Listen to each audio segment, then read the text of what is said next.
सुभाष बत्रा जी, भली बात सब अच्छी तरीके से पूरा हरियाणा जानता है इनको, क्योंकि ये पहले गृह मंत्री रह चुके हैं। बिल्कुल राजनीति का स्तर इतना गिर चुका है, बेड़ा गर्क हो चुका है, जिसका शब्दों में वर्णन करना बड़ा कठिन है। हुड्डा का मुख्य कारण हारने का था क्या? अच्छी खासी उनकी सरकार, 10 साल उन्होंने राज किया, तो ये कुछ तो कारण रहे होंगे। अकेला चलो प्रोग्राम से राजनीति हासिल होने वाली नहीं है। खट्टर साहब अक्सर रैलियों में आपने सुना भी होगा, हम फलाने चौक पे केले खाते थे रेडी पे, मैं इसके घर पे सोता था, मैं उससे 100 रुपये मांग के लेके जाता था। जो अपमान, जो अनसेरिमोनियल तरीके से खट्टर साहब को हटाया गया है, ये तो एक फेयरवेल थी। एक दिन पहले तो खट्टर साहब मोटरसाइकिल हुआ करता था, मैं पीछे बैठा करता था, कट्ठे सोया करते थे, कट्ठे खाया करते थे, और अगले दिन उनको हटा दिया। अब तो एक झुंझुना मुंह में दे रखा है? खट्टर साहब की बहुत चल रही है। नायब सैनी जी 2 बार पांव छू रहे हैं, वो तो 10 बार छुएगा, वो तो 10 बार छुएगा। जिसने कभी कैबिनेट मिनिस्टर बनने की नहीं सोची थी और आज सीधा बड़े छोटे पॉलिटिकल कैरियर के अंदर मुख्यमंत्री बन गए, तो वो तो पांव छुएगा क्या? सारा दिन पांव में ही बैठा रहेगा। अब तक आपका संगठन की तैयारी नहीं हुई है, विपक्ष आपके ऊपर हमले पे हमलेवार है। नु कहते हैं ये चुनाव लड़ रहे हैं 2024 का, और हम चुनाव लड़ रहे हैं 2029 का। 2024 तो हम जीत चुके हैं, और जो और विपक्ष है, अन्य पार्टियां, चौटाला पार्टी, चाहे वो जेजेपी पार्टी, और वो भी आप हमलावर हैं कि जूटियों में इनके खीर बट रही है। पहले तो वोट होते थे विकास के नाम के, अब उन्होंने विकास तो छोड़ दिया। कभी आपने नरेंद्र मोदी साहब से सुना? अब तो लंबे पड़े हुए हैं, राम राम राम राम राम राम राम। लोग जागरूक हो गए हैं, लोग समझते हैं, और इन्हीं के पत्ते इन्हीं के खिलाफ ही चलते हुए नजर आए। 9 साल में पंजाबी, जो खासकर पंजाबी लोगों की बातचीत करेंगे, क्या खट्टर साहब से खुश है? खट्टर साहब को वैसे तो आराम कर लेना चाहिए, हो गया उनका टाइम पूरा खत्म, अपना मौज करें, मस्ती करें। तो उनकी 9 साल के कैरियर को किस तरीके से? 9 सालों की एक तो विकास की या किसी चीज की उपलब्धि गिनाए तो सही। जेजेपी के विधायक छोड़ के, और रात को एक सपने में सो रहे थे कि मंत्री बनेंगे, गाड़ियां बड़ी बड़ी आगे पीछे पुलिस की गाड़ियां, वो भी उनके सपने अधूरे रह गए, और सबसे बुरी निर्दलीय विधायकों पे बनी है, तो सब उनका भी जिक्र कर। जी, इंडिपेंडेंटों के साथ तो जो हुई है ना, सरकार उनके सहारे से चली है, और उनकी लुटिया ऐसे डुबो दी, बस पूछो मत। आप अपनी भी बता दीजिए, आपने कहा ये सरकारी खराब, हमारे सब खराब नहीं उतरी, आप कितनी अच्छे साबित हुए थे उस समय? हमारे टाइम का जो राज था वो तो ऐसा राज था, इनके साथ कंपेयर करना ही हमारी बेइज्जती है। नमस्कार, स्वागत है आपका हरियाणा न्यूज 24 पे। मैं हूं मुन्ना लांबा, मेरे सहयोगी विनय सिंधु के साथ हम मौजूदा रोहतक में, और रोहतक की बातचीत करें, रोहतक काफ़ी पुराना शहर है, और चुनाव की बातचीत करें, सबसे हॉट सीट मानी जाती है रोहतक की अक्सर, क्योंकि राजनीति का गढ़ माना जाता है। अगर हम हरियाणा की राजधानी की बातचीत करें, चंडीगढ़ के बाद, पंचकुला के बाद कहीं न कहीं रोहतक को ही हरियाणा की राजधानी माना जाता है। और अब चुनाव की सरगर्मियां तेज हैं, चारों तरफ भागा दौड़ मची, हर नेता कहीं के अपने वोट बैंक को साधने की कोशिश कर रहा है, और लोगों के बीच जा रहा है दनादन। तो इसी बीच हमारे साथ एक खास मेहमान पहली बार हमारे साथ बातचीत में जुड़ रहे हैं, सुभाष बत्रा जी। भली बात सब अच्छी तरीके से पूरा हरियाणा जानता है इनको, क्योंकि ये पहले गृह मंत्री रह चुके हैं, और भजनलाल जी के साथ थे ये। उस समय इन्होंने पूरा हरियाणा भ्रमण किया है, कानून की बारीकियों को बड़ी अच्छी तरीके से देखा है, हर विभाग के अंदर इनकी अच्छी खासी पकड़ रही है, क्योंकि सुभाष बत्रा जी वो शख्स हैं जो राजनीति के एक परोदा कहे जाते हैं। आज हम कई विषयों पे बातचीत करेंगे, और मुद्दे आप भली बात जानते हैं, बड़े गंभीर हैं और संवेदनशील भी हैं। क्योंकि संवेदनशील इसलिए है, कई नेताओं का पत्ता कट रहा है, और कई नए नए चेहरे आ रहे हैं। ये क्या हो रहा है किसी को समझ में नहीं आ रहा है, गुप्त सूत्र फैल हो चुके हैं, कोई सूत्र काम नहीं कर रहा। आज के दिन राजनीति में बिना सूत्र के ही चल रहा है सब कुछ। सुभाष बत्रा जी, आपका बहुत बहुत स्वागत है हरियाणा न्यूज़ 20। धन्यवाद, बहुत बहुत शुक्रिया आपका। सर, आप मंत्री रहे हैं, आप तो भली बात जानते हैं पूरे हरियाणा की गली को, हर कस्बे को, हर ब्लॉक को, हर व्यक्ति को, और आम व्यक्ति शायद ही आपको जानता है, क्योंकि हर घर तक हर इंसान कहीं ना कहीं आपसे ज़रूर उनका वास्ता पड़ा होगा। तो पहले की राजनीति अब की राजनीति में क्या समझ? देखिए, बहुत बड़ा अंतर है। मेरा संगठन में भी बहुत पुराना एक्सपीरियंस है, तजर्बा है। मैं 17 साल रोहतक, जो कि पॉलिटिकल राजधानी है, हर प्रदेश कांग्रेस कमेटी का ये कार्यालय, हेड ऑफिस यहीं माना जाता है। बीजेपी का भी हेड ऑफिस यहीं है, इनेलो का भी हेड ऑफिस यहीं है। सभी पार्टियों के और सभी लीडर जितने भी बड़े बड़े हैं वो सब रोहतक से ही शुरू हुए हैं। चाहे चौधरी बंसीलाल जी हों, उन्होंने विकास पार्टी बनाई तो रोहतक में बहुत विशाल रैली हुई। चौधरी देवीलाल जी ने 1987 में संघर्ष किया और 90 में से 85 सीट लेके आए। ये भी अपने आप में एक कीर्तिमान था। इसी तरह से चौधरी भजनलाल ने, अगर कुलदीप बिश्नोई ने चौधरी भजनलाल जी के नेतृत्व में कोई सबसे बड़ी रैली की तो वो रोहतक में की 7 दिसंबर 2007 को। मेरे कहने का मतलब ये है कि आज मुझे प्रशासनिक तजर्बा भी है और संगठन का भी तजर्बा है। लेकिन अब राजनीति वो नहीं रही जो आप वाली, जो साफ सुथरी राजनीति हम नहीं कह सकते। पहले और अब में काफ़ी अंतर है राजनीति में। पहले सीधा बोल दिया जाता था, अब बोला नहीं जाता। देखिए, ऐसा है कि अब पॉलिटिकल वैल्यूज़ नहीं रही। अब हर आदमी, हालांकि सख्त कानून बने हुए हैं, एंटी डिफेक्शन लॉ है, फिर भी लोग ना परवाह करते हुए भी डिफेक्शन कर रहे हैं। आज बड़ी असमंजस की पोजीशन में है, सब कुछ बिखरा हुआ है। जैसे आपने कहा कि सब कुछ इधर से उधर हो रहा है, तो मेरे कहने का भाव ये है कि पुरानी वैल्यूज़, पुराने पॉलिटिकल किरदार, पुराने नेता अब वो नहीं रहे। उस ज़माने में प्रताप सिंह कैरो मुख्यमंत्री होते थे, सरदार दरबारा सिंह चीफ मिनिस्टर होते थे, जॉइंट पंजाब होता था, कामरे राम किशन चीफ मिनिस्टर होते थे, तो चौधरी देवीलाल चीफ मिनिस्टर रहे, डिप्टी प्राइम मिनिस्टर रहे। हरियाणा का बहुत बड़ा योगदान रहा। लेकिन अब जो है, अब बिल्कुल राजनीति का स्तर इतना गिर चुका है, बेड़ा गर्क हो चुका है, जिसका शब्दों में वर्णन करना बड़ा कठिन है। हमारे साथ सुभाष बत्रा बने हुए खास बातचीत में। सर, मैं एक बात जानना चाहूँगा आपसे, बहुत अच्छी बात है, बड़ा अच्छे राजनेता रहे हैं आप। हुड्डा का मुख्य कारण हारने का था क्या? अच्छी खासी उनकी सरकार, 10 साल उन्होंने राज किया और हारे तो इतनी बुरी तरीके से हारे कि जनता ने उनसे मुख मोड़ लिया और एक तरफा माहौल बीजेपी को देके उनको जिता दिया। तो ये कुछ तो कारण रहे होंगे, आपकी कमियां तो जरूर रही है, कुछ ऐसा तो है नहीं है भाई जनता में कमी है और आप में कमी नहीं है, कमी तो आप लोगों में रही है, ऐसी बात नहीं है। ऐसा है कि आपको चौधरी देवीलाल जी का भी टाइम याद है। उन्होंने जब पॉलिटिकल हालात ज़मीन लेवल के देखे तो उन्होंने ये निर्णय लिया कि जब तक सभी जातियों के लीडरों को साथ नहीं जोड़ोगे, अकेला चलो प्रोग्राम से राजनीति हासिल होने वाली नहीं है।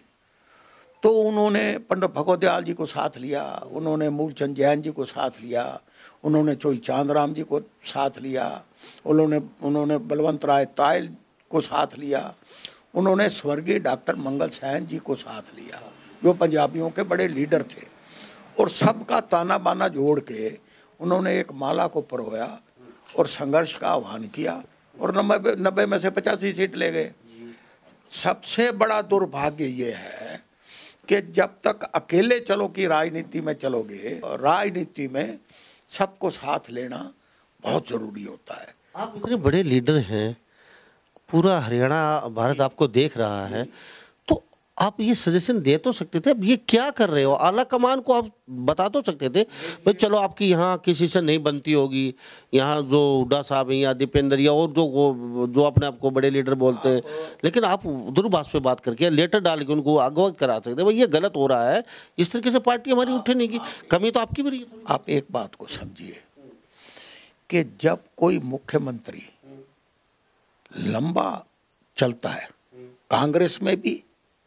लेकिन ये बीजेपी और कांग्रेस में ये फर्क है, कांग्रेस में जो 10 साल चीफ मिनिस्टर भूपेंद्र सिंह हुड्डा जी रहे, मैं भूपेंद्र हुड्डा का पर्सनली नहीं कह रहा हूँ, जो भी लंबे, आप मध्य प्रदेश में देख लीजिए, कमलनाथ जी चीफ मिनिस्टर रहे। जो चीफ मिनिस्टर बनता है वो पावर्स को अपने अंदर सेंट्रलाइज कर लेता है और इतना पावरफुल हो जाता है कि उसके पास हर चीज़ के रिसोर्सेज होते हैं। वो पार्टी हाई कमांड को गाए बगाए अपने तरीके से, अपने सिस्टम से मुट्ठी में कर लेता है। ये सबसे बड़ी, जैसे खट्टर साहब खट्टर साहब अक्सर रैलियों में आपने सुना भी होगा, हम फलाने चौक पे केले खाते थे रेडी पे, मैं इसके घर पे सोता था, मैं उससे 100 रुपये मांग के लेके जाता था। शायद ही आपके पास भी गाय बगाए रहे होंगे। इनकी शैली, मेरे मकान पे यहीं कम से कम 10 बार आए होंगे, खट्टर साहब आए होंगे। उसके बाद घमंड कितना? हाँ, मैं बता रहा हूँ, अब अपनी सफाई देते घूम रहे हैं। क्या सफाई दे रहे हैं? मैंने साल पहले कह दिया था। क्या कह दिया था? ये बात आज को याद आई 1 साल के बाद। जो अपमान, जो अनसेरिमोनियल तरीके से खट्टर साहब को हटाया गया है, ये तो एक फेयरवेल थी। एक दिन पहले तो खट्टर साहब मोटरसाइकिल हुआ करता था, मैं पीछे बैठा करता था, इकट्ठे सोया करते थे, इकट्ठे खाया करते थे, और अगले दिन उनको हटा दिया। जब फल खाने का वक्त आया है, जब इलेक्शन को कैश करने का वक्त आया, तो इसमें 2 कारण तो हैं। या तो खट्टर साहब के खिलाफ एंटी इनकम्बेंसी इतनी हो गई थी कि उनको हटाना पड़ा, वरना एक पॉपुलर चीफ मिनिस्टर को कौन हटाता है? एक बात, वो भी ऐन मौके पे, और 1 महीना चुनाव का रह जाए और अलविदा कर दें। अब तो एक झुंझुना मुंह में दे रखा है? खट्टर साहब की बहुत चल रही है। नायब सैनी जी 2 बार पांव छू रहे हैं, वो तो 10 बार छुएगा, तो वो तो 10 बार छुएगा। जिसने कभी कैबिनेट मिनिस्टर बनने की नहीं सोची थी और आज सीधा बड़े छोटे पॉलिटिकल कैरियर के अंदर मुख्यमंत्री बन गए, तो वो तो पांव छुएगा क्या? सारा दिन पांव में ही बैठा रहेगा। इसलिए ये एक वक्त का तकाजा है। और कई बार कांग्रेस पार्टी एक सेकुलर पार्टी है, कांग्रेस धर्मनिरपेक्षता पे चलती है, कांग्रेस 36 बिरादरी की पार्टी है। जब ये चीज़ें कांग्रेस ने त्यागनी शुरू कर दी, कांग्रेस बैकफुट पे आ गई। 25 से 30 सीटें अर्बन कॉन्स्टिट्यूंसी की पंजाबी समाज की हैं। आज 1 MLA है। आज उन्होंने इसके विपरीत भारतीय जनता पार्टी ने 2 मंत्री बना दिए। पहले चीफ मिनिस्टर बनाया, होम मिनिस्टर बनाया, मोस्ट इंपॉर्टेंट पोस्टें दी। और अब आपने जितना कैबिनेट का गठन देखा है, उसमें सारी सोशल इंजीनियरिंग है। ये गुज्जर बनाओ, ये वैश्य समाज से बनाओ, ये जाटों से बनाओ, ये ब्राह्मण बनाओ। तो वो तो कलाकार आदमी है। इस चीज़ों के ऊपर कांग्रेस लीडरशिप, मैं सोचता हूँ वो अलर्ट है, पूरी तरह से इलेक्शन मोड में है। लेकिन अलर्ट की बात आप कर रहे हैं, अब तक आपका संगठन की तैयारी नहीं हुई है। विपक्ष आपके ऊपर हमले पे हमलेवार है, नु कहते हैं ये चुनाव लड़ रहे हैं 2024 का, और हम चुनाव लड़ रहे हैं 2029 का। 2024 तो हम जीत चुके हैं, ये सरासर ये कहते हैं बीजेपी पार्टी। और जो और विपक्ष से अन्य पार्टियाँ, चौटाला पार्टी, चाहे वो जेजेपी पार्टी, और वो भी आप ये हमलावर हैं कि जूतियों में इनके खीर बट रही है। ये कहते हैं हम चुनाव लड़ेंगे, अपना संगठन खड़ा कर नहीं पाए, बलोक सतर का काहे का चुनाव लड़ेंगे। ये पहले अपना भाईचारा इकट्ठा करो, अपना संगठन बनाओ। इनकी आपस में जो तुम जुताई हो रही है, एक दूसरे की टांग खींच रहे हैं, 4-4, 5 मुख्यमंत्री बनने की दौड़ में हैं, और ये कहते हैं चुनाव लड़ेंगे। ये माहौल आपकी पार्टी का बना हुआ है। आप ठीक कह रहे हो। इसके ऊपर, और ये बीजेपी कहीं ना कहीं ये बेनिफिट बीजेपी को मिल रहा है पूरा। आप एक चीज देखिए, अब तक जितने बाई इलेक्शन हुए हैं उनके सबके आंकड़े ने उठा के देख लीजिए। मैं ये कहता हूं कि आज ग्राउंड लेवल पे बीजेपी बैकफुट पे है। सुनिए, जो बात आपने कही है उसको भी मैं सही मान रहा हूं। लेकिन आज महंगाई कहाँ है, आज लॉ एंड ऑर्डर कहाँ है, आज बेरोजगारी का क्या आलम है, आज हर इशू पे हर एम्प्लॉय सड़कों पे है, आज भ्रष्टाचार चरम सीमा पे है, आज माँ सेवाएं इनकी क्या मजबूरी नहीं कि आस्था को एक धर्म को एकदम पहले तो वोट होते थे विकास के नाम के, अब उन्होंने विकास तो छोड़ दिया। कभी आपने नरेंद्र मोदी साहब से सुना? अब तो लंबे पड़े हुए हैं, राम राम राम राम राम राम राम, और राम तो हर सनातनी का है, राम हमारा भी है, लेकिन इन्होंने अब जो आस्था को बीच में उलझाया है, कब्जा कब्जा आपने देखा नहीं, नरेंद्र मोदी जी ऐसे चल रहे हैं और पीछे से वो जो झलकी भगवान राम की है, ऐसे लगता है कि भगवान राम का जन्म ही इन्हीं के घर में हुआ हो। ये एक मजाक बना के रख दिया एक, क्योंकि इस देश के अंदर बड़ा धार्मिक लोगों की आस्था रहती है, उसको कैश करने की तरफ ये अग्रसर हैं। लोग जागरूक हो गए हैं, लोग समझते हैं आने वाले टाइम में इसके रिजल्ट बड़े सार्थक मिलेंगे और इन्हीं के पत्ते इन्हीं के खिलाफ ही चलते हुए नजर आएंगे। अब हम बातचीत करें अब बीजेपी की पार्टी की या फिर कांग्रेस की, फाइट दोनों की है आपस में, इसमें कोई दो राय नहीं है। साथ में कई पार्टियां जैसे चौटाला पार्टी है वो भी कहीं ना कहीं त्रिकोणीय मुकाबले में दिख रही, कहती हैं अब की बार हम भी, जेजेपी पार्टी भी कहीं कहीं 10 सीटों पे चुनाव लड़ने की तैयारी कर रहे हैं वो अभी, आज अकेले उनका नाम नॉमिनेशन हो जाएगा। लेकिन जहाँ तक हम बातचीत करें करनाल विधानसभा को लेके, ये ताबड़तोड़ हो क्या रहा हमारी, अभी आकलन क्या लगाएं इनका? अभी खट्टर साहब कुर्सी से नीचे उतार दिए, और साहब एक बात और जानना चाहूँगा, 9 साल 9.5 साल निकल चुके हैं, आप भी गृह मंत्री रह चुके हैं, बहुत बड़ी एक पावर थी आपके पास, ये 9 साल में पंजाबी जो खासकर पंजाबी लोगों की बातचीत करेंगे, क्या खट्टर साहब से खुश हैं? आपकी आशाओं पे कितने खरे उतर पाए? और अब पंजाबी ओबीसी वोट बैंक को कहीं के साथ देने की कोशिश है, ट्रम्प का पता, ट्रम्प कार्ड खेल रहे हैं, जैसे सैनी साहब को बनाया है वहाँ से, उसके बाद फिर कहीं भाटिया जी को अभी प्रदेश अध्यक्ष का नाम सुना भी दे रहा है, और भी कोई हो सकता है, और एक दो पंजाबी नेता भी बनाए हैं सीमा का वो बड़कल झील से, हाँ हाँ जी, सुधा को कुरुक्षेत्र से बनाया है। अब सुनिए, बीजेपी पार्टी लीडरशिप को ये एहसास हो गया था कि खट्टर साहब की रहनुमाई में इलेक्शन नहीं जीतेंगे, वो कंफर्टेबल नहीं महसूस कर रहे, तभी तो हटाया। ये वजह क्या यही वजह बता रहा हूँ कि उन्होंने जब कार्ड खेलना था पंजाबी का, तो उन्होंने पंजाबी कार्ड खेला, उसमें कामयाब हुए। अब उन्होंने देखा कि पंजाबी कार्ड तो अब फैल हो चुका है, कारण कि कभी मनोहर लाल जी ने अपने नाम के साथ खट्टर लिखवाया? एक भी ऐसा पंजाबी पूरे प्रदेश के अंदर बताओ जो कोई डेलीगेशन लेके मुख्यमंत्री जी को मिलने गया हो और उन्होंने कहा हो कि नहीं आप मेरे समाज को, कौन अपने समाज को अपनी बिरादरी को छोड़ता है, अपने घर को साथ लेके चलता है? लेकिन ये पहले मुख्यमंत्री थे जो ये कहते थे नहीं भाई नहीं, मुझे पंजाबियों ने नहीं बनाया। फिर हमने ये संघर्ष, मैं कह रहा हूँ कि पिछले 40 सालों से हम ये संघर्ष कर रहे थे कि हमारे समाज का आदमी मुख्यमंत्री बनना चाहिए। पंजाबी एक कल्चर है, और हमारा आदमी क्योंकि हरियाणा बना तो हमारा आदमी मुख्यमंत्री बनना चाहिए। जब ये खट्टर साहब मुख्यमंत्री बने, मैं सबसे पहला आदमी था जिसने नरेंद्र मोदी का धन्यवाद किया। लेकिन पंजाबियों को पता चला कि ये तो हमारे साथ ठगी हो गई। मैंने कहा पंजाबी वेलफेयर बोर्ड का गठन कीजिए ना। जो लोग 1947 के बाद करोड़ों की संपत्ति कारोबार छोड़ के हिंदुस्तान से ओत प्रोत होके आए थे, इससे बड़ा बलिदान किसका हो सकता है? लेकिन मैंने कहा, खट्टर साहब को मिलके कहा कि आप पंजाबी बोर्ड का गठन कीजिए ताकि जो लोग स्थापित नहीं हो पाए उनको हम स्थापित कर सकें। आज इतने साल 70 साल से ऊपर हो गए तो उनके दुख दर्द को तो हमने संभालना होगा, लेकिन निराशा हाथ लगी।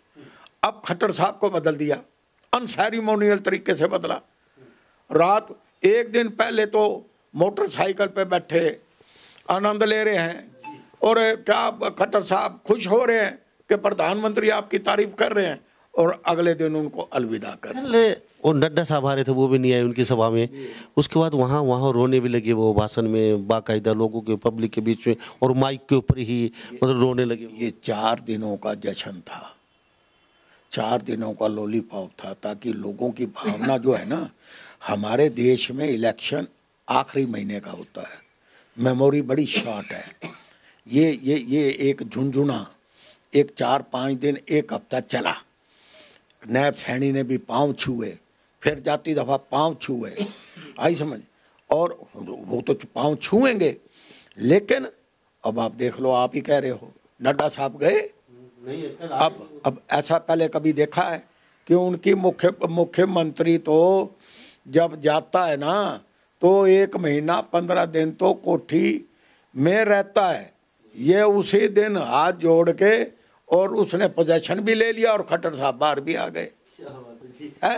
अलविदाई। अब चुनाव हारेंगे वो। ऐसा विदाई समारोह देखा आपने कभी है?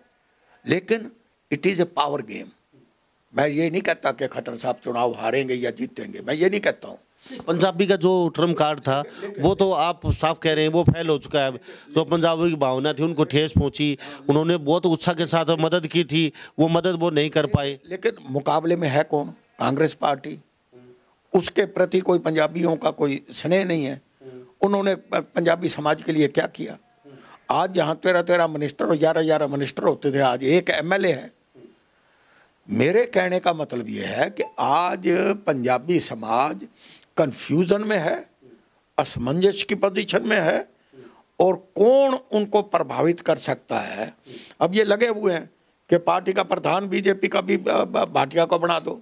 आज ये लगे हुए हैं और लोगों में एक भ्रम फैला रखा है कि नड्डा की जगह खट्टर साहब को बनाएंगे। आज मतलब कि उन्होंने प्रचार प्रसार करने में कोई कमी नहीं छोड़ रखी। लेकिन मैं ये कहता हूँ कि अभी देखो, अभी टाइम है। ये लोकसभा के लिए चल रहा है, विधानसभा का तो सारा पैटर्न बदल जाए। नहीं, ये सब लोकसभा के लिए। यानी कि मोदी जी के लिए सब। ये मोदी जी अपने लिए। हाँ, उनको कुछ लेना देना नहीं विधानसभा से, अपने लिए। खट्टर साहब को वैसे तो आराम कर लेना चाहिए, हो गया उनका टाइम पूरा खत्म, अपना मौज करें, मस्ती करें।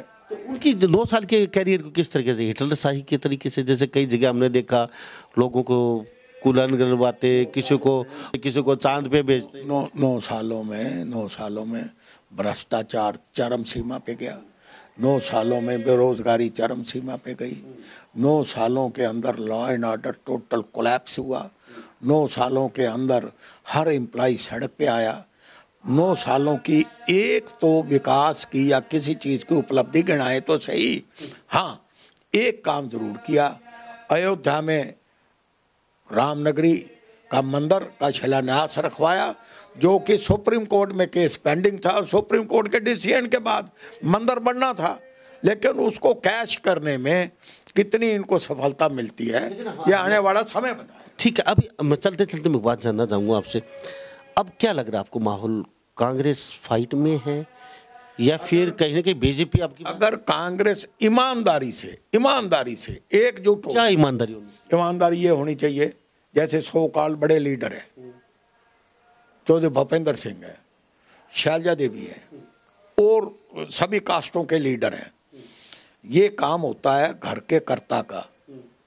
आज CLP भूपेंद्र हुड्डा, आज PCC भूपेंद्र हुड्डा, आज प्रभारी भूपेंद्र हुड्डा, तो सब कुछ तो उसके घर में है, उसकी 4 दीवारी में है।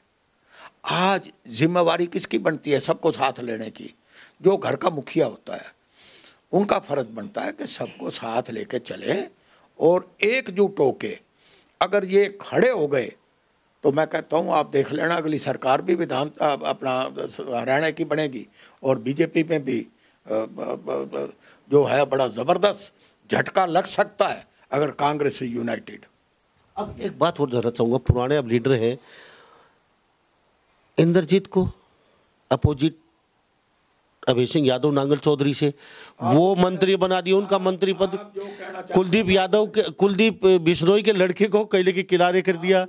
हाँ, इन्होंने एक मैसेज देना है पूरे देश के अंदर, और वो मैसेज देने में सफल भी हो रहे हैं।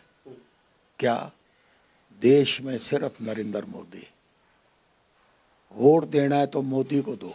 सुनो, मोदी को देश का एक सर्वमान्य है, ये एक तानाशाही प्रवृत्ति है। आज जो राव इंद्रजीत के साथ किया, आज जो अनिल विज साहब के साथ किया, सुनो, आज कुलदीप बिश्नोई, उसके तो आदमी ओथ सेरेमनी देखने के लिए चंडीगढ़ 3 दिनों से पहुंचे हुए थे। आज क्या हालत की है। तो इसलिए कई बार जेजेपी के विधायक छोड़ के और रात को एक सपने में सो रहे थे कि मंत्री बनेंगे, गाड़ियां बड़ी बड़ी आगे पीछे पुलिस की गाड़ियां, वो भी उनके सपने अधूरे रह गए। और सबसे बुरी निर्दलीय विधायकों में बनी है, तो सब उनका भी जिक्र कर दीजिए। जी, इंडिपेंडेंटों के साथ तो जो हुई है ना, सरकार उनके सहारे से चली है और उनकी लुटिया ऐसे डुबो दी, बस पूछो मत। एक बात जानना चाहूँगा आपसे, निर्दलीय विधायक, जेजेपी के विधायक कुलदीप बिश्नोई, राव इंद्रजीत, अनिल विज और भी बहुत ऐसे बड़े गद्दार नेता हैं जो अभी साइड में हैं, जो कहीं ये अलग से कोई बड़ी खिचड़ी तो नहीं पक जाएगी? क्या लगता है? नहीं, सुनो, अब ईडी का अब टाइम नहीं है। ईडी का डर, सीबीआई का डर, हर आदमी इनके पंजों में फंसा हुआ है। एक, आज 2 महीने के बाद आचार संहिता लागू हो गई, लोकसभा के चुनाव हैं, ये तो हरियाणा में है, कई स्टेटों में प्रक्रिया भी चालू हो चुकी होगी। सुनिए, 2 महीने के बाद अगले 2 महीने के अंदर विधानसभा के चुनाव हैं। Nobody has a time.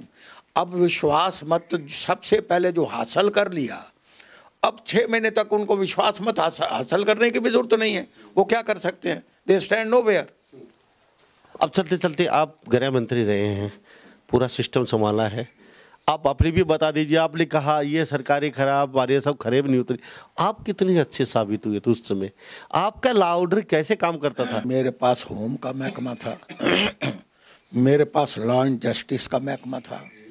उस वक़्त का आप रिकॉर्ड निकलवा के देख लीजिए। आज क्राइम कितना है, आज बलात्कार के केसेस कितने हैं, आज ठोरा ठगी के केसेस कितने हैं, आज डकैती कितनी है, आज मर्डर केसेस कितने हैं। आप ये देखिए कि एक स्टेट का प्रेसिडेंट नफे सिंह राठी, इनेलो का प्रदेशाध्यक्ष, सरेआम डे लाइट मर्डर हो, आज तक कोई सुराग उनके पास, पुलिस के पास नहीं मिला है। सुनिए, रोजाना आप अखबार उठाइए, कहीं सुसाइड का केस हो रहा है। 1-1 साल तक किसान सड़कों पे बैठे हैं। ऐसे कील लगाकर उनकी घेराबंदी की कि 1000 से ज़्यादा तो किसानों की मौत हो गई। तो मेरे कहने का मतलब ये है कि हमारे टाइम का जो राज था वो तो ऐसा राज था, इनके साथ कंपेयर करना ही हमारी बेइज्जती है। ये तो राज ही कुछ नहीं। हिटलर शाही तो नहीं थे आप? नहीं, मैं तो अब आपको, आपका टेलीफोन आया तो बारी मिला ना, आप रोहतक सारा घूम के देखो। तो कुछ और कहना चाहेंगे चलते चलते लोगों को? मैं होली की शुभकामनाएं देना चाहता हूँ। ये और 3 दिन के बाद, 4 दिन के बाद होली का त्यौहार है। आपका चैनल बहुत मैं देखता रहता हूँ, नंबर 1 चैनल है और मेरी गुड विशेस आपके चैनल के साथ है। विश यू गुड लक और आने वाला टाइम अच्छा हो, प्रदेश की कानून व्यवस्था अच्छी हो, बेरोजगारों को रोजगार मिले और हरियाणा दिन दुगनी रात चौगनी तरक्की करे। धन्यवाद। तो हमारे साथ सवास बत्रा जी बने होते खास बातचीत में, ये खुद भी मंत्री रह चुके हैं। तो इस बारे में आप क्या सोचते हैं? सभी इन बातों के साथ मैं मुन्ना लांबा, मेरे सहयोगी विनय चंदू के साथ हरियाणा न्यूज़ 24। नमस्कार, जय हिंद।